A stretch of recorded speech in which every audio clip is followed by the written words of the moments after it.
Education has become one of the most fiercely debated political battlegrounds. Billions of pounds of our money are poured into schools every year. But there's an aspect of education that is rarely questioned, a slow, creeping change in the makeup of our schools. 1/3 are now faith schools. I converted to Catholicism. For the sake of your child? For the sake of my child. If you come to our school, they're very much open minds. What we are trying to indoctrinate is a view that faith matters. Some say parents must be able to educate their child in their faith. Do you believe that parents have the human right to choose the education for their children or not? Others fear this is limiting and divisive. To separate yourself off from the rest of humanity is deeply, deeply tragic. Isn't it time for our society to rethink what is best for children? I want to explore the balance of rights between a parent's right to educate a child in their own faith and the children's rights to determine their own beliefs and approach the world with a genuinely open mind.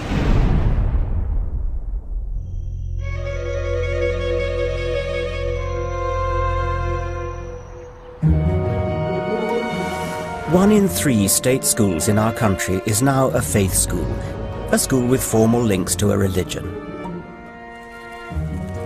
These schools have extraordinary privileges. Because 60 years ago, churches provided half the money for their schools, many were allowed to discriminate on religious grounds in selecting pupils based on parents' faith and in recruiting staff. They could also have the freedom to teach their own syllabus of religious education, RE. Today, we taxpayers fund the running of these schools and also pay up to 90% of the cost of building them. But the problem is the churches held on to their special powers in their schools. And then the government under Tony Blair made a decision that changed Britain forever. It oversaw the foundation of over 100 new faith schools, including Muslim, Hindu and Sikh schools, along with 42 academies sponsored by Christian organisations. A big man for a big job. Charles Clarke's waited a long time for this. This man was Education Secretary under Blair. Why did he open the floodgates? You could say, well, we're only going to keep it that you have Christian and a tiny proportion of other faith schools. I think that leads you into serious risk of discrimination in relation to saying it's okay to have a Christian faith school, but for the sake of argument, not a Muslim faith school, which I think is not acceptable, and therefore you've got to have the same rule for all. I understand Charles Clarke's desire not to discriminate against minority religions. I agree we need one rule for all, but I think the government turned the wrong way. It should have abolished the faith component altogether, not rolled out more faith schools. Now, you can make a logical argument, I completely understand it. In fact, I first was a co-author of a pamphlet about this in 1978, which says, abolish all faith schools. But I think you've then got to look at how that relates to what the population as a whole feel about faith schools themselves. You wouldn't have to abolish them, you would just stop supporting them with government money. Well, that's the same as abolishing them. I mean, anybody, yes. You can go. I mean, the net effect of this would be to close thousands of schools in. Let the schools remain, but abolish the separation between Catholic, Protestant, etc. No, but you're saying take the money away from a school which has that character. Yes, and that means the school could stay. It's got the same building, same teachers. No, I understand, else. But you're taking away 90% of their revenue funding. Closing these schools, which I think is the effect of what you say, is something that wouldn't be accepted. But it's their decision to close it. I mean, they have the option. Okay, so I'm Secretary of State for Education, and 4,000 schools are closed by, their decision, not my decision. But as a result of what I have said, hypothetically, waving your big stick, which you've offered me, I don't think that the society would accept that.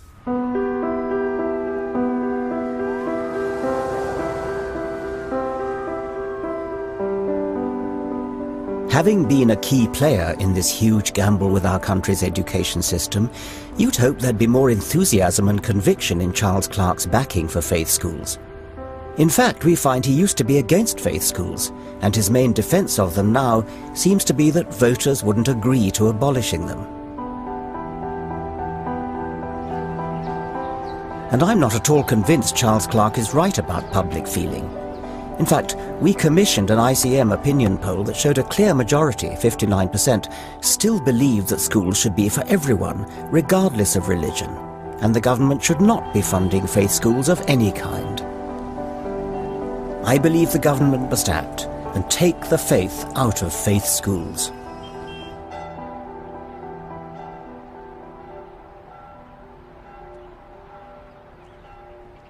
The first and most outwardly dramatic change being brought about by these schools has been a bizarre distortion of parents' behaviour, particularly in the push for primary school places. About 7% of the British population worship in church, but around 36% of primary schools are run by the churches, and they can select pupils on the basis of parents' faith. Parental choice? Okay, let's talk about parental choice. Suppose I'm a parent living with my children exactly here in Oxford, where we are standing now. If we want a faith-based primary school, we've got all these red dots to choose from within easy walking distance. There's St Philip and St James, there's St Aloysius, a Catholic school, and there's St Barnabas, another Anglican school. But if we want a non-faith-based school, we've got to go miles, here, here, or here, or here. Parents who wish to exercise their choice of a non-faith-based education for their children are effectively discriminated against. They're excluded from 1/3 of British state-funded primary schools. How do parents feel about this? I've come to Mumsnet. Justine? Richard. Hello. How nice to meet you. Thank you for very coming. much for having me. Welcome to Mumsnet Towers. Mumsnet is a web forum where parents get together online using pseudonyms to chat freely about issues involving their children. I'm here to ask about their experience of faith schools. Slug is saying it's not that we're forced into a choice, it's that we were excluded from state-funded schools because of our lack of faith. It would be unacceptable, of course, to exclude people on the basis of their race, but somehow it's okay if it's their parents' religion. Joe Bowen's son is excluded from all 3 of the local primary schools, 2 Anglican and 1 Catholic, on the grounds that his parents are not churchgoers. Oh God, there's so much going on I can't keep up. Hang on. If parents don't want their children to be excluded, the other option, of course, is to fake a faith. Our neighbours trot along to church every Sunday, rolling their eyes as they go, all so that their children can go to the local school. Well, we seem to be hearing that again and again. I went to meet one couple who wanted to send their daughter to what they thought was the best school in their area, a Catholic primary. But the problem was they weren't practicing Catholics. The SATs was 100%. So, you know, first child, you want the best of the best for your child. Yeah, we spent 4 years going to church, doing the right thing. You went to church in order to get the child into the school? Yeah. Church every Sunday. Yeah, that's part of the criteria. Attendance, parish priest has to sort of sign you off. You mean he stood at the door and ticked your name off as you walked in? Yeah, not quite, but almost. After church, everyone was crowding the priest to say, "Hi, look, I'm here, I'm here, I'm here." Helen converted to Catholicism, didn't you? Converted to Catholicism? I did. From what? From Protestants. You were brought up? Plymouth Brethren. Plymouth Brethren in Scotland? Yeah. So that was my commitment to my daughter. Did you have to do anything else? Any other hoops you had to jump through? Be nice to the priest. Be nice to the priest in what sort of way? Well, if he had a cough, you get him some cough mixture, or, just generally feed his ego. That's not too serious bribery, I suppose. Was there anything more serious than that?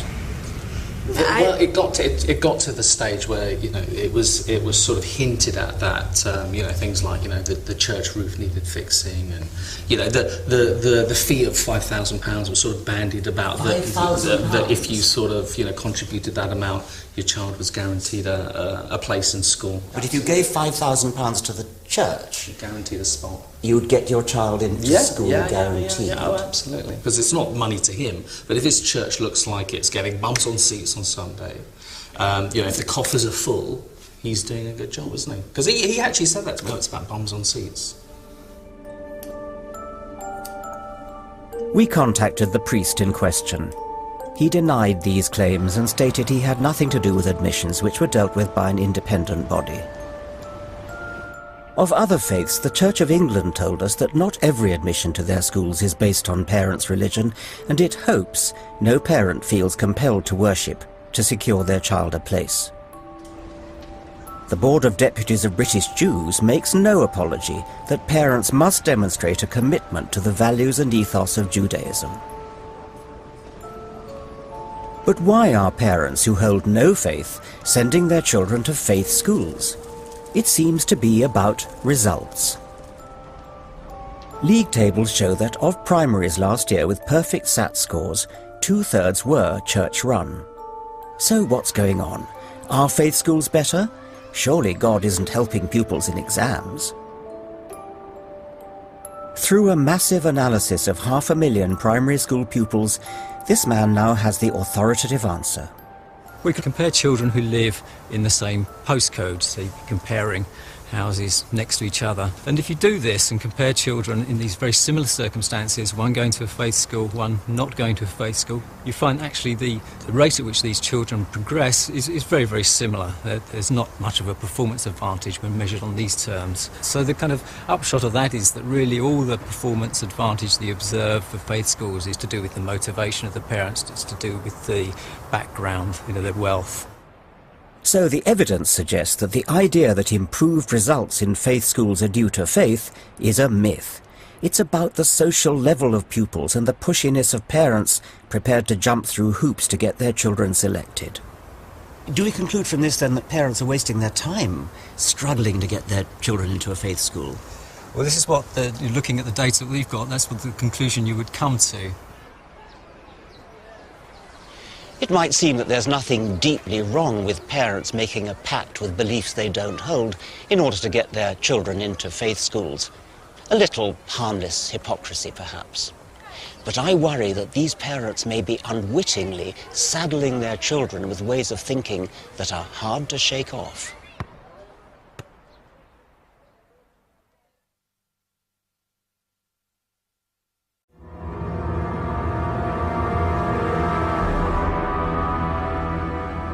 One in 3 schools in Britain is now a faith school, and their number is increasing throughout our green and pleasant land. As a non-believer, I have concerns about this, but not for the reasons you might imagine. Remember now thy Creator in the days of thy youth, while the evil days come not, nor the years draw nigh when thou shalt say, I have no pleasure in them. Perhaps surprisingly, I'm in favour of religious literacy. As we glide over the English countryside, I really feel that in order to understand England, the village cricket matches, evensong, harvest festivals, the weddings and christenings, you need to have an appreciation of the cultural heritage of England, and that includes Christianity. Equally, if you're to understand our wider world, the Muslim Quran and Hindu Bhagavad Gita deserve study.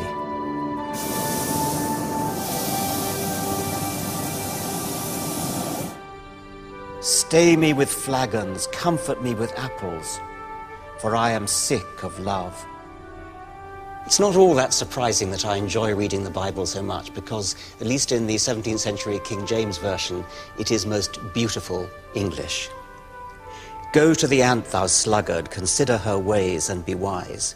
Spare the rod and spoil the child. Of making many books there is no end. These phrases and hundreds like them suffuse our literature and our language. You can't appreciate Shakespeare unless you are steeped in the Bible.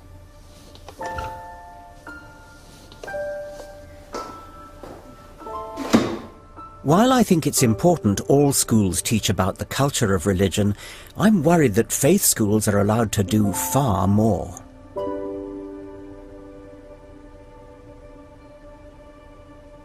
Even the mild old Church of England has openly set out its aim, through the Archbishop's Council, for its some 5,000 schools to nourish those of the faith, encourage those of other faiths, challenge those who have no faith.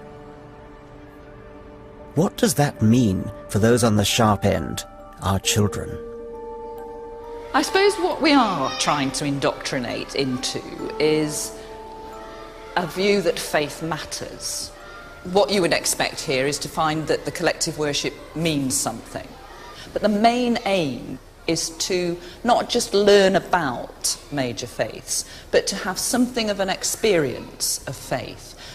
One of the things that's very difficult to do when you're older is to make a decision on something about which you know nothing and have experienced nothing. So it would be very easy for someone to say, oh, religion's all a load of rot, without actually ever having encountered what it's like lived.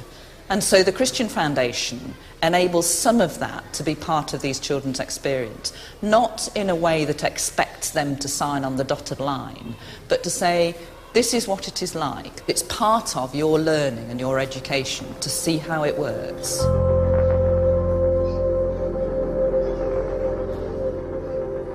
Janina Ainsworth and I disagree here. She feels it's important to experience faith in school, but for me this is indoctrinating children too young to defend themselves.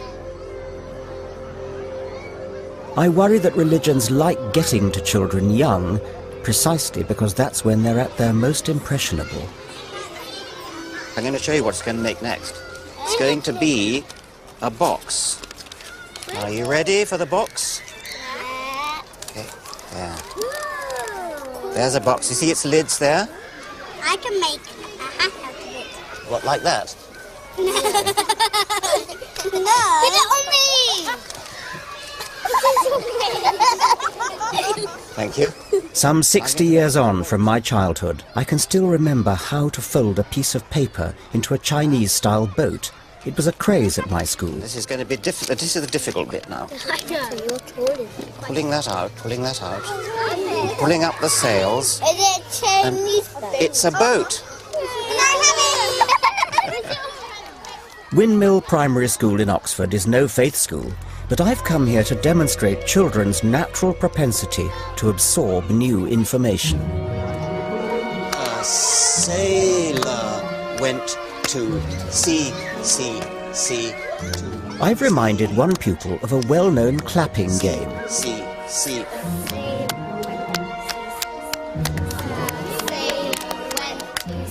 Within minutes, others pick up the game, pass it on to friends, make connections and adapt it with variations.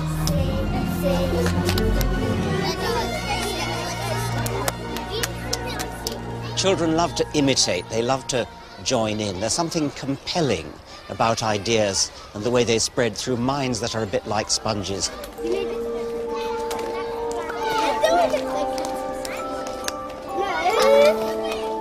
What children absorb at a young age can last a lifetime. Should it really be the dogma and daily rituals of religion?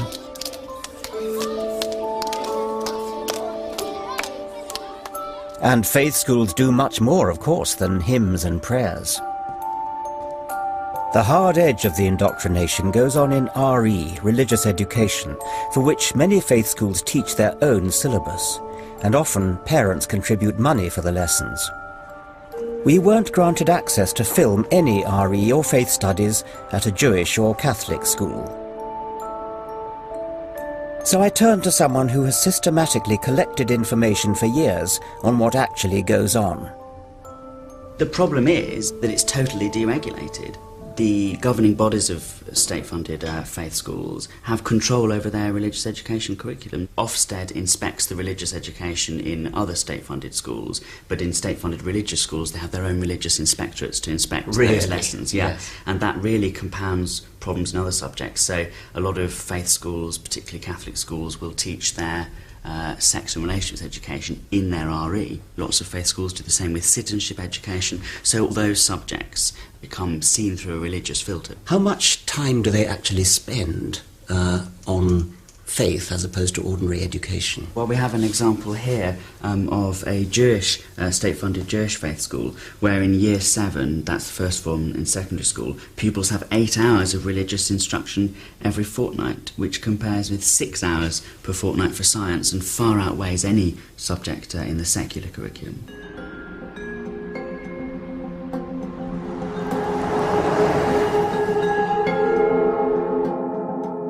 One faith was brave enough to open its doors to filming.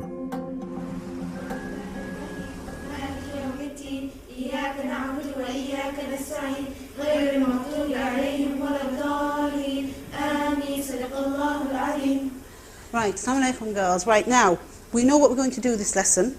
We're going to do some drama. I'm just thinking to myself, how universal is this story? Like back then, everything was according to the family, you got to obey them. This is Madani High School, an all-Muslim secondary school in Leicester, and one of 11 Muslim faith schools now in the state system. I've come to see firsthand how faith and education mix. This school gets good results, and many of the girls here hope to become the next generation of lawyers, doctors and teachers. Faith schools are sometimes accused of closing children's minds down by teaching them this is the one true faith, and you get your truth from Holy Scripture rather than from opening your mind to the world. Well, there's slightly a misunderstanding from those who think that way. If you come to our school and if you look at our lessons, they're very much open minds, thinking critically, understanding the world in a very critical fashion. Like all state schools, they teach national curriculum science here. But like many faith schools, they supplement this with religious lessons that they control and which are not subject to Ofsted inspection. In our school, when our teachers tell us stuff like teacher stuff, it's like whether it's up to us whether we believe it or not. The teachers do not disrespect our decision. Everybody has a right to their own decision at the end of the day. Yes. Suppose we take a fact like, are we and chimpanzees cousins? I mean, do you believe that we're cousins of chimpanzees? Or monkeys? No. I wouldn't think so. What do your, perhaps we have a science teacher, have we? What do you teach about that? Well, yeah, we learn about in the curriculum because that's what we follow. We teach them the theory of evolution, but then I do tell them we in Islam our opinion about it, and the girls also have their own opinion and ask questions. So, Miss, do we really come from chimpanzees? But they all have their own opinions for that, and then come to their own decision, which every single one of them realise that actually we didn't, because we believe differently. Every single one of them comes to the conclusion that we did not evolve. Yeah. Everybody in your science class, everybody in the school comes to that conclusion. Well, in my class, yes, they did. How many is that? I mean, well, I teach 60 year 10 students, so right. 60 of them. And all 60 of them end up rejecting evolution. Yes, because obviously they have their beliefs, which is Islam. Yeah, about evolution. Evolution is that human evolved from apes and stuff. But if there are still apes here, then how did human evolve from apes? This is the commonest question I ever get. What's the answer of your science teacher to that? But I wanted to point the question to you because I wanted to know your opinion. Well, I'm going to give you the answer, but we've been told that your science teacher teaches the theory of evolution. I'm interested to know. That's exactly what we teach them, that humans evolved from apes. Yeah. And through natural selection, we became humans. But her question is, why are there still apes? Well, I'll tell you why there are still apes. Firstly, we are not just evolved from apes, we are apes. And when animals evolve from other animals, it's not that they supersede them. It's not that we've evolved from chimpanzees. Chimpanzees and we have evolved from a shared ancestor who lived about 6 million years ago and who was neither a human nor a chimpanzee. There's a bigger point at stake here than evolution, of course. What's worrying is that a school that says it wants its pupils to be open-minded is, through its religious training, also guiding them to reject factual evidence at the very core of science and rational thought. Where does that lead? The school's job is to provide all the information. It is up to the individuals to see what they believe and what they don't believe. So I'd like to leave the choices to these young people. Yes, so you think that matters of scientific fact are a matter of personal choice based on traditional faith? Well, none of the reports that I've read says that evolution is a scientific fact. Just as there's a scientific theory which says evolution is there's another perspective, from a faith perspective, that says, no, God created all human beings. But I hope you'll see that from our young people, evolution is only one small thing in their lives, and probably an insignificant thing in their lives. It's not a small thing in the life of a science teacher. She will teach children things which are contrary to the entire scientific community. Now, that's not a small thing, that's actually quite a large thing. If science says one thing and the Quran says the other, who do you go with? Well, I'd like to believe that because science, scientific knowledge and Quran are essentially from the same creator, there won't be a conflict. The conflict will probably arise in our understanding of those facts. Well, that sounds reasonable to me. My advice, if you pardon me for offering advice at me, you are never going to win the fight against evolution. It is a fact. What you should do is to look at the Quran and reconcile it with evolution, which is what the Christians have done. In RE, we learned about science and the Quran. By the end of the day, we all came to one conclusion, that the Quran is evidence of science. What science has proved to be just recently is already proved in the Quran 1400 years ago when it was written. But that doesn't include evolution, apparently. No, it doesn't. So what does it include? It includes stuff like the shape of the earth, about the mountains, how they secure the earth. And how in the sea the two waters, they don't mix, the salty water and the drinking water, so it's pure for us to drink. They don't mix, but they pass through each other. Salty water and fresh water don't mix in the sea? No, it's like it's a natural barrier. I was shocked that RE elbows out science like this. So you think the Quran is a good source of scientific information? Yeah. Right. Yeah. Yeah. Right, and you're the one who wants to be a doctor, is that right? Yes.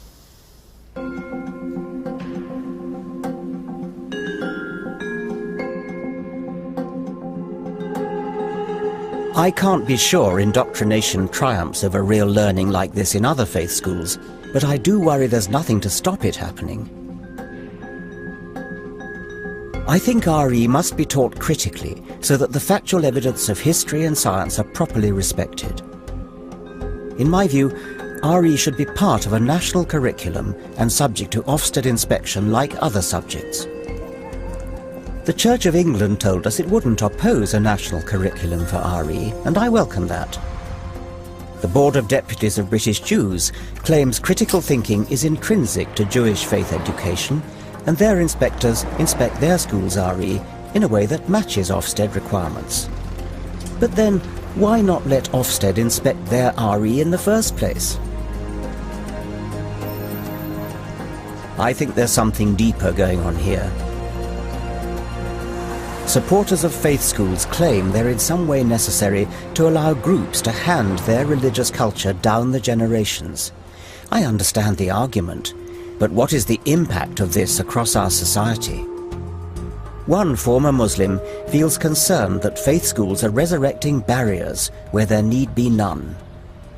When I first arrived in the UK back in the early 1970s, myself, my friends, my family, we encountered a lot of racism and we often felt excluded.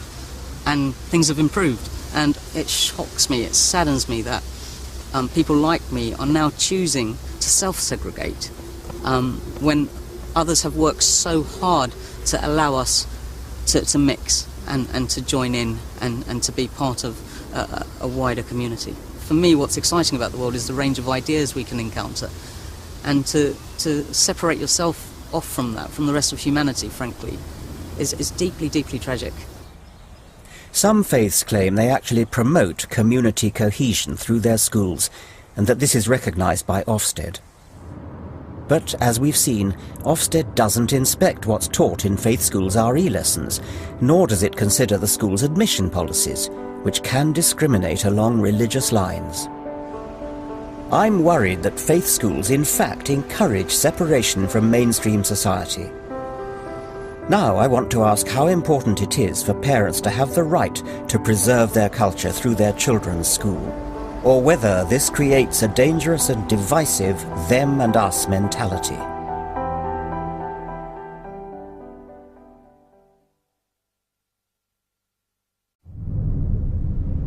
Faith schools are on the march in this country.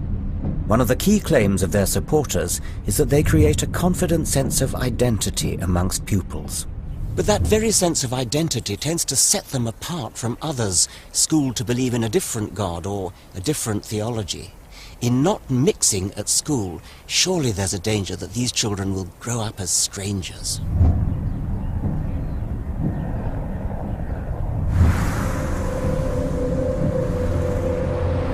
We have a warning from our own recent history about how destructive faith education can be when it helps forge tribal identities.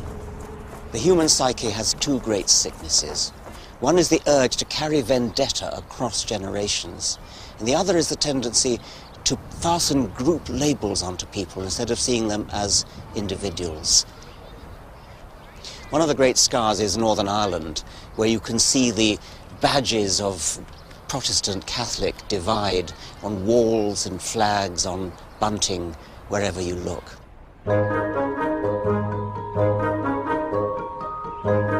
Nowadays, some of this may be put on for the benefit of gawping tourists. Thankfully, Northern Ireland seems on the verge of a new era. Politicians, police and professions, both Protestant and Catholic, are working together. But one area the Good Friday Agreement couldn't touch, tragically, was education, which threatens to reopen the sectarian divide. For children, the tribal divisions start in the nursery.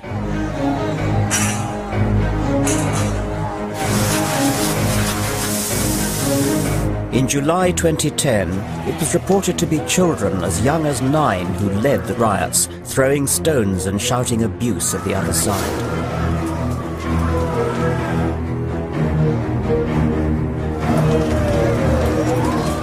Around 95% of pupils in Northern Ireland go to either a Catholic or a Protestant faith school. Most of them never have the opportunity for a proper conversation with a member of the other faith. They usually marry into the same faith. And if they meet in the workplace, it's only because of strict employment laws to promote equality.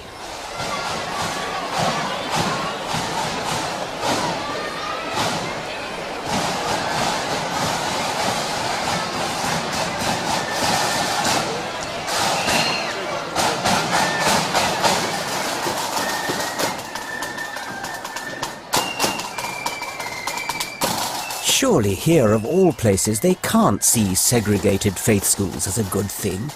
Surely they should welcome mixing up Protestant and Catholic school populations. At present, the overwhelming majority of Catholics go to so-called Catholic-maintained schools, Protestants to controlled state schools. I want to meet both sides. I think it just boils down to choice, and I believe, for me, the control sector of the schools with the history, with the record of academic achievement, and that's where I want my children to go. But I think increasingly parents are looking at what are the best schools. The hard reality is surely that there's very little crossover, isn't there? One might say that humans are innately driven to be divisive and to form tribes and to separate out, and there are plenty of ways in which that can happen. Skin colour, language. But religion is a pretty good one to do it with, and isn't it a gratuitous one that we could do without? Oh, certainly not. I think religion's been here for thousands of years and will continue to be until the Lord comes back again. But does it have to be so divisive?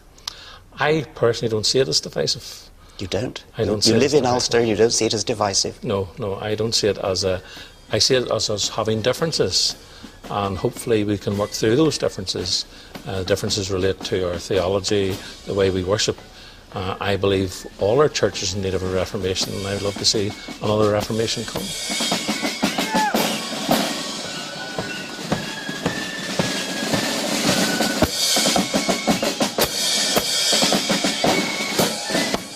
Perhaps at the deepest level of my concern about faith schools is the assumption I'm encountering that children are somehow the property of their parents and their parents' religion.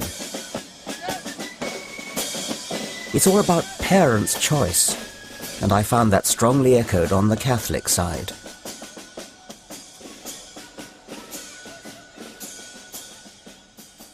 Our Catholic schools, our Catholic ethos adds value, gives a sense of belonging, a sense of community. That's what parents want for their children. A child to a parent is a very blessed thing. And the vast majority, almost all parents, will do what they think is right for their child. Is that not a legitimate human right? Oh, it's certainly legitimate. Well, but you don't agree with that. Well, I have all sorts of issues with faith schools. But you clearly don't agree with that. Let you state that. Okay. I worry about segregation of children anywhere, not just in Northern Ireland, on the basis of their parents' religious opinions, because it seems to me that religious opinion is a a pretty odd way in which to separate children out. Richard, I think we need to nail this one. Do you believe that parents have the human right to choose the education for their children or not? Well, I think that they do. That's the core of what you're asking me. Do you afford the parents the human right? And it is a human right. I also that they can choose the system of education that they wish for their children that's most consistent with their beliefs and understanding of life. Now you're seeking to impose your view on other people, and I think that's wrong. Well, I think you should respect everybody from it. Are you a parent yourself? Yes. Well, what do you have for your children? What do I? What do you have for your children? What do you want them to do? I want them to be open-minded. I want them to be sceptical. I want them to ask critical questions. I want them to seek knowledge for its own sake. I do not want to impose my own views on them. Good. I respect that. What you said is a perfectly legitimate view, but you should afford other people the same respect. Once you begin to engineer or you begin to thwart parents in terms of their parental choice, you really end a dictatorship, Richard, and maybe that's where you want to be. No, I don't want to get into that. But that's what you're essentially saying. You come from this from a premise of, here's what you think is right. I'm coming from the premises that parents should be allowed to make choices.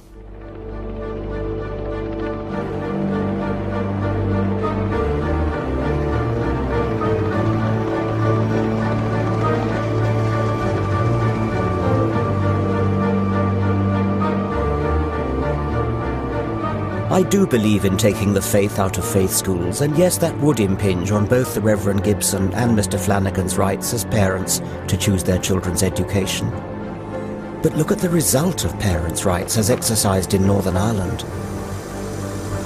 Are parents' rights so important that we allow them to risk dividing the two communities forever? The trouble with rights is that there are conflicts between opposing rights. What about the right of free expression versus the right not to be offended? In the case of education, children have rights as well as parents. Children have the right not to be indoctrinated, not to have their parents' beliefs forced down their throat, but to make up their own mind after a proper, balanced education.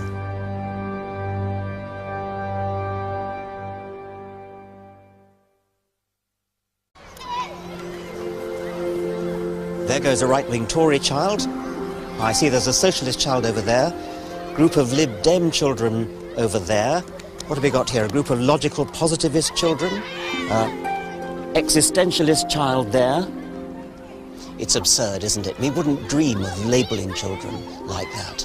And yet when it comes to religion, our whole society is quite happy to talk about a Catholic child, a Protestant child, a Muslim child. Why the double standard?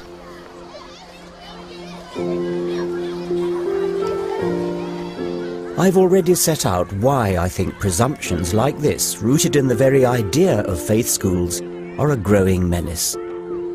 But I don't want to just attack. I passionately believe there is an alternative, and I want to persuade you that education is better without faith.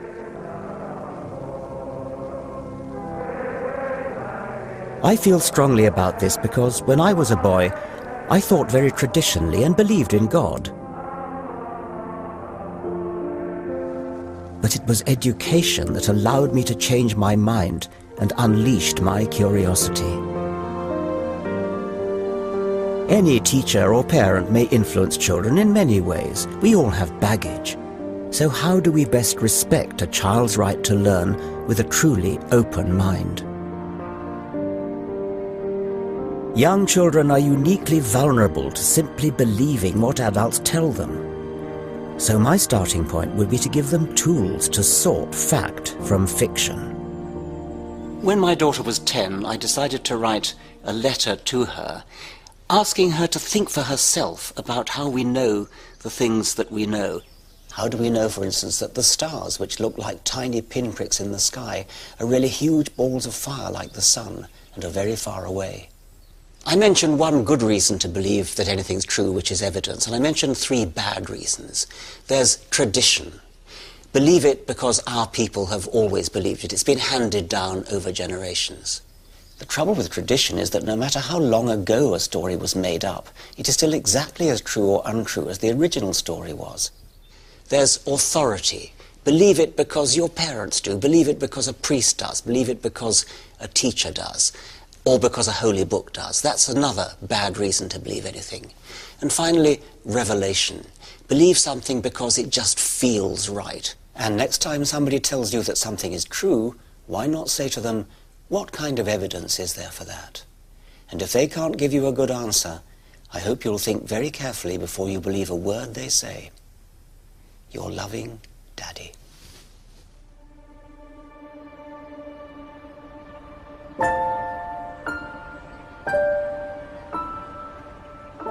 I'm fascinated by the way children start piecing together how the world works.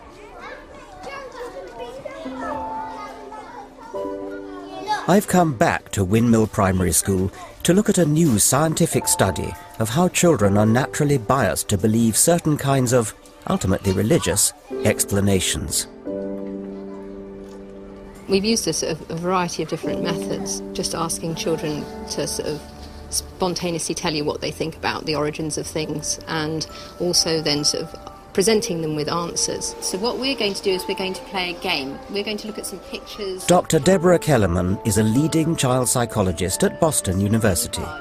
You have to pick the answer that makes most sense to you. In this experiment, she poses the children questions like, why are rocks pointy? One person said they were pointy because little bits of stuff piled up on top of one another over a long time. And another person said they were pointy so animals could scratch on them when they got itchy. Which answer makes more sense to you? The animal one with the scratch. Okay then, all right, and here's another one.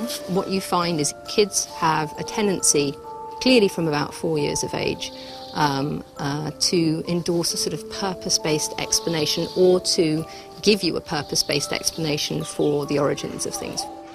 Another question she asks the children is, why are lakes still? One person thought they were still and didn't have waves, so animals could cool off in them without being washed away.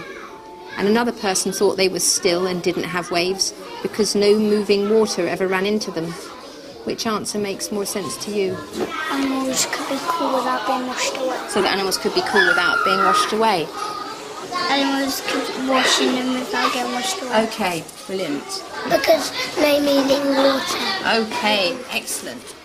I suppose a child is surrounded in the home by artefacts, telephones and televisions, all things which actually are designed for a purpose. What we're finding right now is that children really start to do this at the point where they start to understand that artefacts are objects that have been made by someone for a purpose. And that sort of might be orienting them towards an understanding that things are intentionally caused, intentionally designed, and then sort of once they understand that, yes, they're surrounded by these objects that are intentionally designed, then sort of going, well, that's quite a good way to understand everything. Do you think children could be described as natural creationists? In some sense, yes. Insofar as they are attracted to and spontaneously invoke sort of notions that things exist for purposes, and sort of that's associated with their notions that these things have been intentionally caused, so intentionally caused for a purpose, sort of in many respects sort of mimics what's seen in religion as creationism. Sound like now you up for that? I think so. You think so? Brilliant. Okay. So, children naturally tend to assume meaning and purpose in things, even where there is none. This, of course, gives religions, with their own presumptuous but unfounded sense of purpose and meaning, a peculiar advantage. That's why it's all the more important that religion is put in its proper place, as it is in normal schools like Windmill, and not allowed to get in the way of children's questioning minds.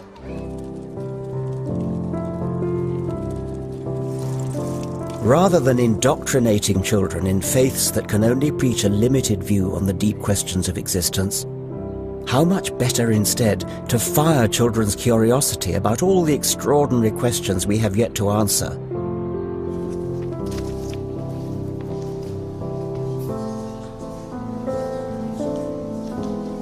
At Windmill School, I'm going to take an alternative assembly. I'm hoping I can share with these children something of what I wrote to my own daughter. and get them to ask me questions. When I was your age, I pretty much thought that anything that a grown-up said must be true.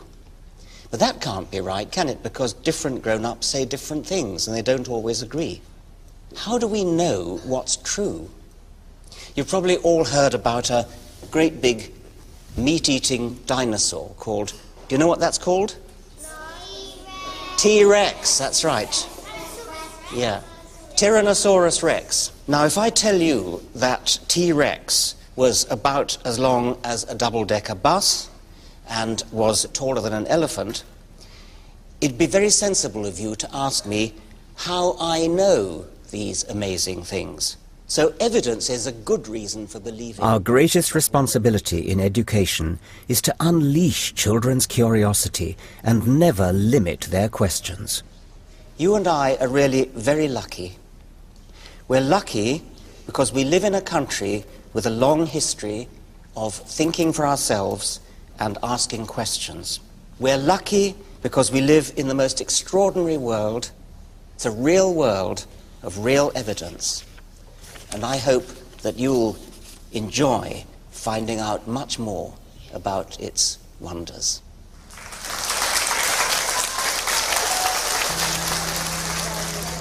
Yes.